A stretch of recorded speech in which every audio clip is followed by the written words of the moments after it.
it was terrific to have Paul Stevens, the singing caddy, on Golf the Podcast. And after we'd finished talking a little while ago, he went on and did an after dinner speech at Manly Golf Club, which from all accounts was brilliant. Paul, welcome back to golf. Thank you, Andrew, and good morning to you.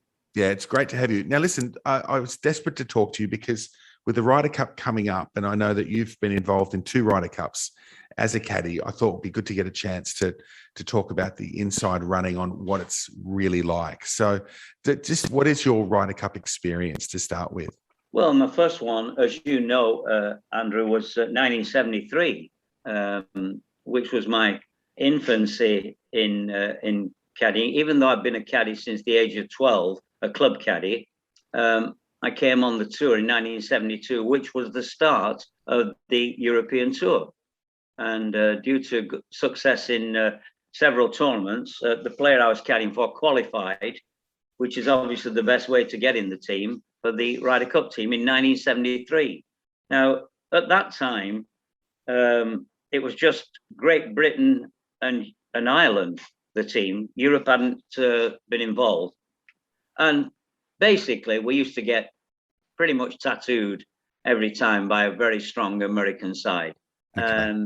The names that they came, I mean, that year in particular, 1973, off the top of my head, the 2 guys that we played against, Nicholas and Weisskopf, other guys, Casper, Trevino, Lou Graham, Chi Rodriguez, Dave Hill. I mean, the list was fantastic. Yeah. And only to be exceeded by the dream team at Walton Heath in 1981, where they put a team together that year that defied all comprehension. It was the dream team. So, as I say, at that time, we used to get pretty much well beaten. And because of that, I think we'd only won 3 times, twice at Southport and Ainsdale, close to where I lived, and also at Lindrick.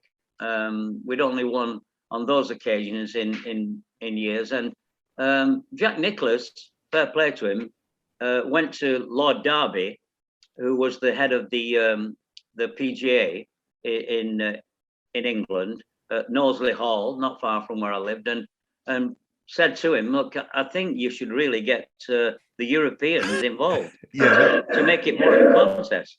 That was the start of it. Yeah, absolutely. Because at that time, Seve had. I mean, there have been good Spanish players. I caddied for a guy called Ramon Sota. Now, a lot of people don't know that's Seve's name, Sota. His name is Severiano Ballesteros Sota. I caddied for his uncle, Ramon Sota, who was a very good player. Yeah. And Manuel Ballesteros was already on tour.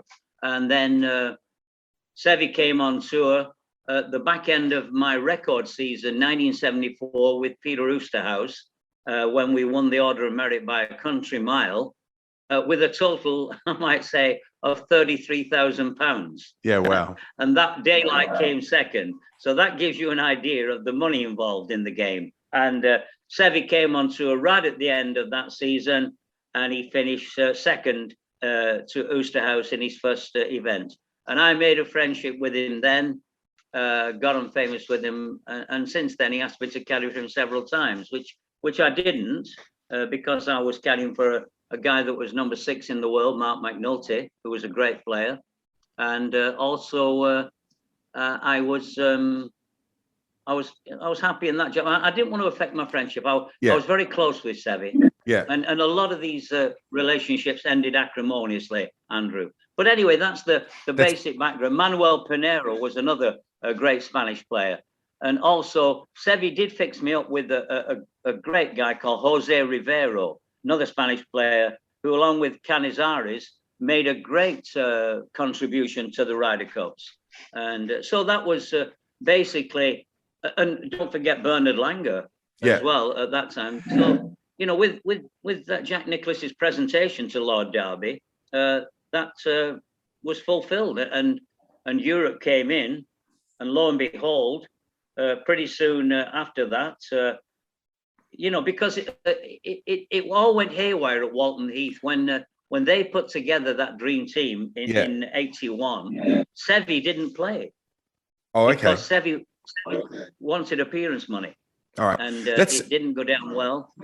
Paul, let's go back to your first Ryder Cup. You said you were quite new to caddying. What was the feeling like then? I mean, given that you, as you say, you were getting tattooed nearly every time you played the Americans, what was the general vibe going in? Unbelievable, Andrew. I mean, to represent your country at any level, I mean, as a golfer, incredible. As a caddy, also incredible, because you're part of the team. So to be involved, I mean, I've been lucky enough to represent my country on two occasions. One as a caddy, and another as a singer. When I represented England in the Iron Curtain equivalent of the Eurovision Song Contest, right, called the Golden Orpheus, which I managed to win in Bulgaria, Sunny Beach, Bulgaria, in 1982. And the guest of honor was my idol, Roy Orbison. Wow. So to 3,000 people, I sang So Deep As the Night with the Bulgarian Symphony Orchestra and won the Golden Orpheus Song Festival. So to represent my country on two occasions, one as a singer and one as a golf caddy, was mind-blowing. But as you say, the nerves and the feeling of pride, everybody's nervous in Ryder Cup, Andrew, everybody. Okay, so what's anybody that at that time, like everyone's, I mean, everyone's playing for, not in the Ryder Cup, but in professional golf, everyone's playing for money. In this sense, they're playing for their country. Which ones seem to have more gravity in your mind? Playing for your country. Yeah, definitely. And I think that came over the years because things changed dramatically. Where, I mean, in those days, I remember in '69 at Royal Birkdale, my local course, where the caddies went on strike because of the boiler suits they were made to wear, and the caddies went on strike because it was a hot time, and these big thick boiler suits, and the caddies objected because they weren't getting paid. You know, there was no prize money, so there was no percentage money for the caddies. All they were getting was the wages, and at that time, wages were very small. The money hadn't come into the game like it is now. I mean, there are several caddy millionaires now because, as you know, the prize money is, I mean, the FedEx prize money, 20 million. You know, for one day, you know, for one day, and the caddy is getting a large slice of that. So I mean, so the money wasn't there then. Yeah, how did you feel when you saw that Patrick Cantlay picked up $15 million to win the final a few weeks ago? To just go, oh my God! Just wish that I was still caddying. Just wish that Dobbs disease, date of birth disease, hadn't caught up with me, because I was around at the wrong time. I was around too early, even though I loved every minute of it and wouldn't change a thing. It was just that I was around before the money came into the game. A lot of it was pure enjoyment. I mean, it was like £5 a round when I came on tour, if you're lucky. And I think sometimes like 2.5% of the prize money, which, you know, you could negotiate as years went on. It's a lot more than that now, Andrew. All right. But, so listen, back to 73. Your man's teed it up with against Nicklaus. I've read something this morning about Nicklaus, that he was one of the greatest competitors in the history of the world on the golf course, off the golf course. Not so, quite genteel and quite approachable. Very much so.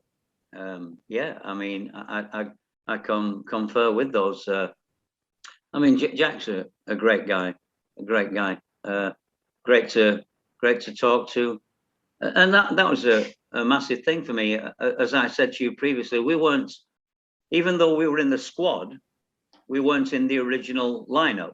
I call it the batting lineup, because our opening batsmen were a very formidable pair of Brian Barnes and Bernard Gallagher. And Barnes, who was a great player, a great driver of the ball, as you know, beat Nicklaus twice in one day, later years. Great guy, came out to Australia an awful lot. I spent a lot of time with him out here and in New Zealand. Very popular, real character. As I say, a great player. And Gallagher also raised his game tremendously after an altercation with Trevino in 1969, where he didn't back down and Trevino said if you didn't have a short game, you'd be selling hamburgers, the sort of things that Lee would say. But Gallagher and Barnes used to cheat up against Casper and Trevino and win the games. But Bernard got food poisoning after the first day's play in North Berwick. And when I arrived at Muirfield the next morning, people said, Paul, get your gear on. You're playing. I said, no, we're just practicing. He said, no, you're playing. Gallagher's got food poisoning. You're in the team. I was caddying for Peter Butler, very fine player. And that was it. So we were in the morning foursomes.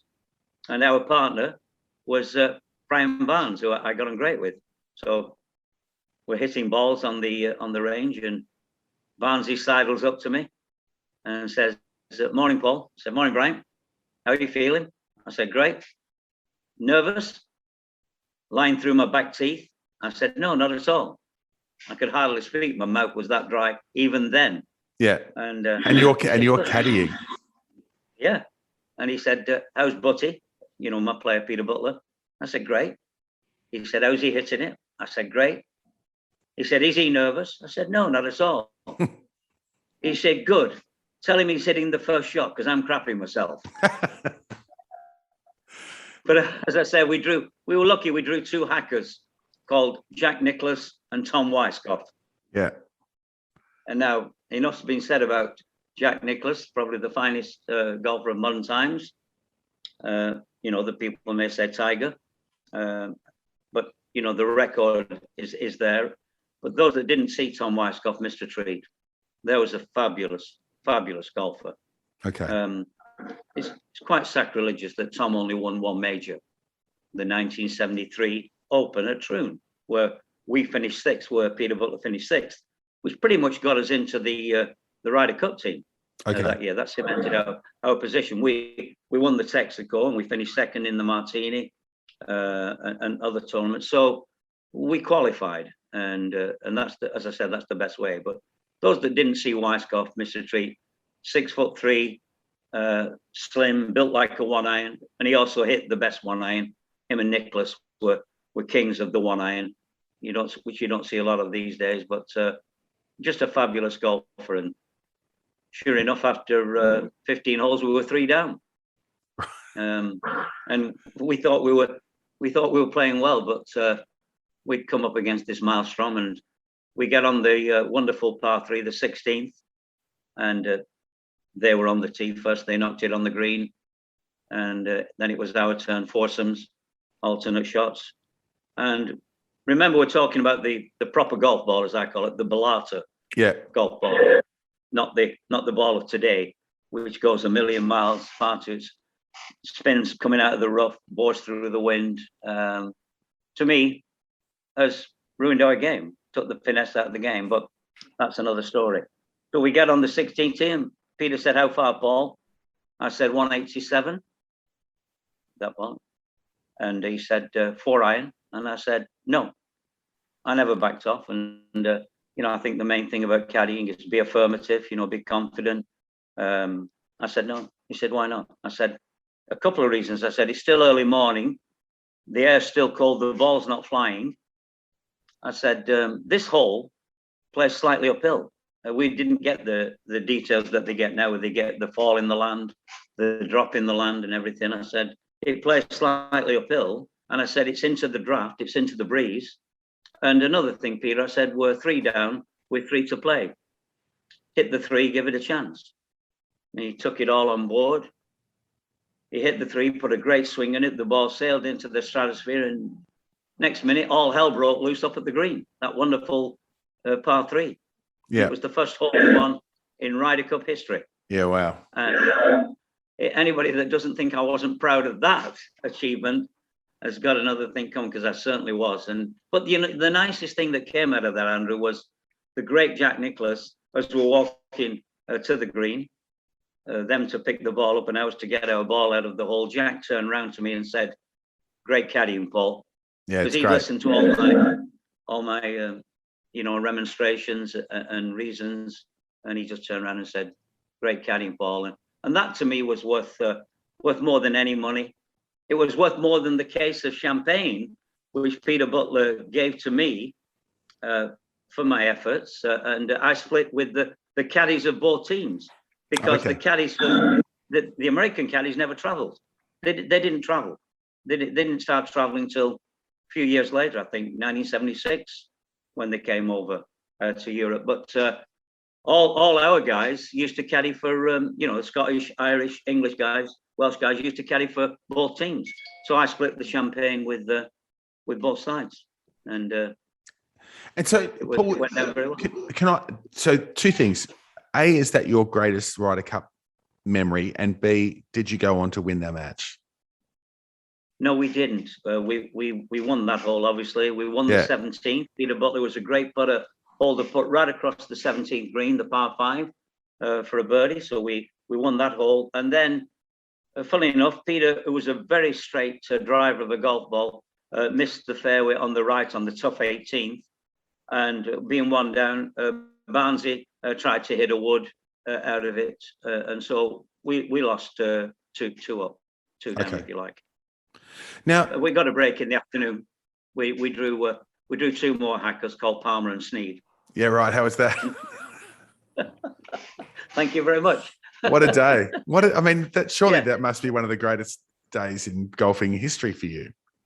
Unbelievable. It really was. And then, it got me thinking about the pride of the players and how much everybody was trying so hard, for the country, for the families, for the people, for the spectators. And that's instilled into me the feelings in the Ryder Cup. And now when I watch it, I can see it all transposing into the players. The pressure is incredible.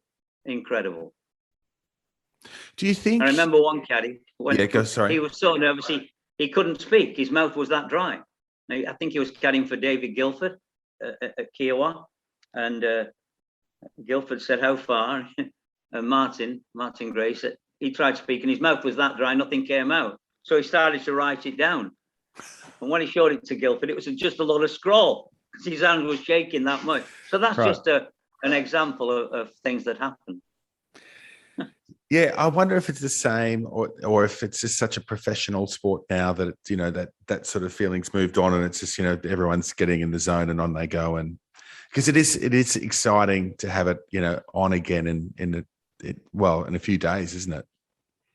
Yeah, next week. Yeah, I mean, Andrew, it is without doubt for those 3 days. It's the biggest thing in the world. Yeah. It's the biggest sporting event in the world. This is well documented and it pretty much unsurpassed. It's absolutely enormous.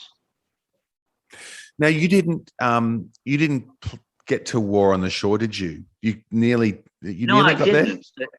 It's a funny story that, because I was caddying for Mark McNulty in 91, but when Mark didn't play, and Mark suffered quite a few injuries, and he took time off, and when he didn't play, I caddied for a very fine golfer called Eamon Darcy. And I got on well with Eamon, another of the great Irish players. And I caddied for a lot of great Irish players. I caddied for himself, the great Christy O'Connor Sr. I caddied for him in Australia at Manly Golf Club. I caddied for Christy O'Connor Jr., his nephew, great player. And I won the British Masters with him in 92. I caddied for Ronan Rafferty, a couple of occasions, a very fine player that played out in Australia. And my last bag was with a young kid from Hollywood in Northern Ireland, 6 stone wet through when he was 16 years of age, by the name of Rory McIlroy. Right. And that was my final week of caddying, because my body had caught up with my injuries, and my body was telling me 35 years on tour was long enough for walking up and down volcanoes in Japan and mountains in Colorado, and couple of months later, I had a knee replacement, followed by another one, and a hip replacement. So that was it. But the Irish players and Eamon Darcy, I caddied for Eamon quite a lot on when Mark took weeks off. Now, 91, Mark won the German Open for the 4th time at Hobelrath in Germany. And that was the time when the Ryder Cup was picked. Right. But I got to the Belfry the week after, and Eamon said, "There's no pressure, Paul. Bernard Gallagher, who was the captain, has spoken to me, and we're in the team." And I actually got measured at the Belfry for my uniform. I was measured because that was the headquarters of the PGA, and I got measured for my uniforms for Kiowa, the War on the Shore. But it's very controversial, and Eamon didn't get picked. So what? So what happened? Why did he think he did get picked and then didn't get picked? Well, he didn't play in the German Open at Hobblerath, and what happened there was that I think David Guilford had a top 10 finish, off the top of my head, which helped his standing, and him and Paul Broadhurst. Well, we beat Broadhurst in a playoff.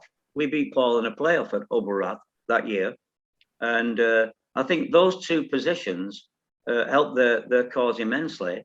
And Eamon didn't get picked, and those two were in the team, you know. So, but Eamon had played Ryder Cup, and of course all that wonderful 5.5 footer at Muirfield Village against Crenshaw when Crenshaw broke his putter, and that gives you another idea, Andrew, about how traumatic the Ryder Cup is for a gentle Ben. You know, one of the nicest guys in the world was so irate that he smashed his putter and putted with a 2-iron and still putted great. Right. So, you know, it was a little controversial. I know Eamon was very upset, as a lot of the Irish people and fans were, but these things happen. Yeah.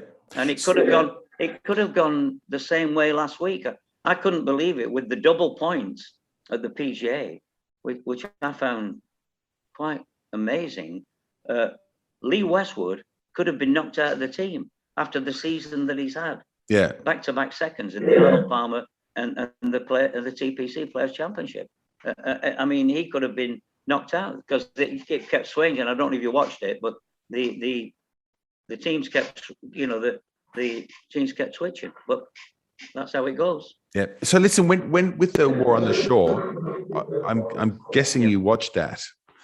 And not just as an event that you could have been at and could have experienced, but just to see it unfolding must have been unbelievable as well.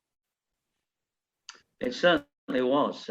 It was incredible. The War on the Shore. I mean, things had started to get a bit bitter and a bit tetchy by that time. And what was the cause of that? Winning because we started winning. Okay. Because with the advent of Seve and Langer and the Europeans, we started winning, and quite basically the Americans didn't like it up them, as they said in Dad's Army. Didn't like it up them, Mr. Mannering, and that's when things changed dramatically, and it got very, very serious, and a lot of bad things happened that week. Phone calls in the middle of the night to the players' hotel, alarms going off to stop them getting sleep, balls being kicked out of or thrown out of the crowd. A lot of bad things happened, and it was quite vitriolic, Andrew. And you remember the last day of Irwin and Langer, where Irwin snap hooked his ball, which was very unusual. I caddied for Hale Irwin at Royal Melbourne, a fabulous player, and he, under pressure again, snap hooked into and the ball miraculously appeared out of the crowd. I mean, David Fairty at the time said that ball had to be thrown out. You know, I mean, you just couldn't have, you know, these are the things that happened. It happened in Ireland a lot with Christie Senior. Yeah. Things like that, you know. So when you say, so just with the War on the Shore, when you say, you know, some bad things happened, I mean, it did come down to that last part, and it came down to Langer giving Irwin, I mean, what was it? It wouldn't have even been a putter length, would it? I mean, a grip. So was that, I mean, amazing. He had to give the putt, well, not obviously, but. No, he didn't. Let's just look at that last guy, the last day, the last match, the last hole. Just talk us through what happened. Well, you know, as I said, the ball came out of the crowd on the left, and it came down to the last 2 putts. Bernard had a spike mark on his line, which was very instrumental. Irwin putted up, and I don't know the exact distance. Some people said it was 2.5 feet. Yeah, well, okay. 2.5 feet is definitely not a gimme. Even if it was 2 feet, it's not a gimme in a pressure situation. And I know that a lot of the Europeans were very surprised that Bernard may have done that to fire himself up because he had to hold his putt. But he had the spike mark, which nowadays could have been tapped down, not then, on his line, which he had to negotiate and just narrowly missed, And I remember vividly seeing Bernard and Seve crying their eyes out. They were that emotional about it because it was such a big thing. It got to people so much when you see 2 great champions like that who fought bitter battles themselves on the course to be hugging each other and breaking down. Incredible. And is that one of the things you think that is so great about the Ryder Cup is that it is so emotive? I mean, I can't remember where it was, but I remember the Americans cheering wildly somewhere and this is in the last 10 or so years, and it was just and it appeared out of order. Like it appeared to break the moral rules of golf as not the actual rules. Yeah. That did start happening. I've never agreed with it. It did start happening. It's something that's come into the game now, same as the get in the hole shouts. Yeah. And all these crazy shouts. You don't get much of that in Europe. The mashed potato and all these crazy shouts. Get in the hole, a tee shot on a 600-yard par 4. It's crazy, and I certainly don't agree with the booing of unfortunate shots, but it's something that's crept into the game, and as you say, it's so emotive and the feelings are that high, but it now seems to be taken in good heart, and the players, even though they give everything, are still great friends after the event. And so, what of this Ryder Cup? What is exciting you most about this? I know you watch the golf I'll be glued. You know exactly what's going on. So I'll be glued to. I'll turn into a couch potato at all ridiculous hours to watch it. It's going to be very tough for us this year. Make no doubt about it. They've got an incredibly strong team. I'm very surprised and actually delighted that Billy Horschel wasn't selected after his performance last week. He played superb golf all week, and particularly the last day under pressure.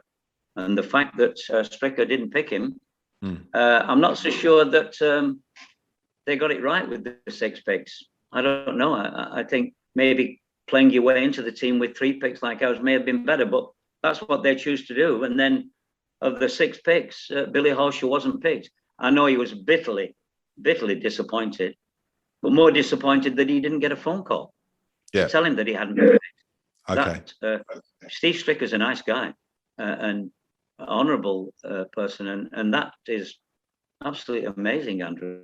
But as I say, having won the WGC World Match Play, I'm delighted that Billy Horschel is not in their team. But they've got an incredibly strong team, and it's going to be tough. It's always tough. You see the results lately, the half points, tied games. It's going to be close. It always is now. Actually, in Paris last year, that was quite a resounding victory for us in a Paris National. But the results of late, I don't know all the scores, but they've been pretty close. The Medina, the miracle of Medina, you remember that? I mean, they're incredibly tight games. Yeah. And what did you think about Poulter getting the captain's pick for Europe? Well, I predicted the 3 picks, and they were looking like it was going to change. I predicted that Shane Lowry because he's played great. He's a major winner. Mm. I was at Portrush at Royal Portrush, where I'd caddied for Arnold Palmer previously, and to watch Shane Lowry win round there and playing fabulous golf, a major winner, and he's played great in America this year. He's won in America. He's played great. He's tried. Okay, it didn't go well on the last day last week, but deservedly got a pick. I thought Poulter would get a pick because of his involvement, his terrific emotional aspect in the dressing room, on the course. The postman always delivers. And he's tried his guts out all year to get in the team. So yeah, and Sergio. I mean, I caddied for Sergio in his first pro tournament at El Prat in Barcelona. Sevi Ballesteros recommended me for the job, got me the job, and I caddied for Sergio in his first pro event. And I've got to say, one of the finest ball strikers I've ever caddied for. If he could have putted that week, he'd have won by a country mile. Yeah, wow. Because for a guy that was meant to be an unbelievable putter as an amateur, and a course that he knew well and he'd won on, his putting was not even close. Jarmo Sandelin, Swedish player, won and putted him to death. I mean, I haven't got the stats for that, but Sergio Tita Green, unbelievable, and quite rightly got a pick because he's still one of the finest drivers and iron players. Typical Spanish inventiveness around the greens. And before you go, when you played against Palmer and Sneed in the afternoon after your Nicholas and Weiskopf morning, how was your afternoon? Oh God, can it get any better?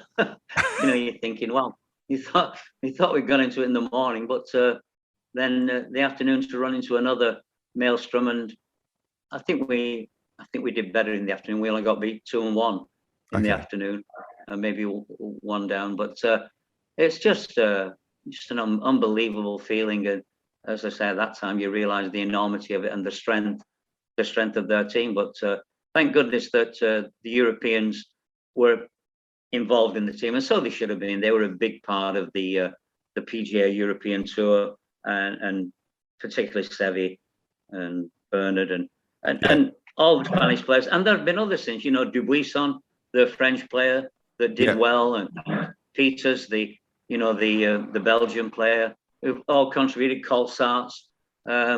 So it's quite right that they were involved, and it certainly changed the whole format of the occasion. But once again, we'll see what happens. Andrew, you'll be watching. I'll be watching.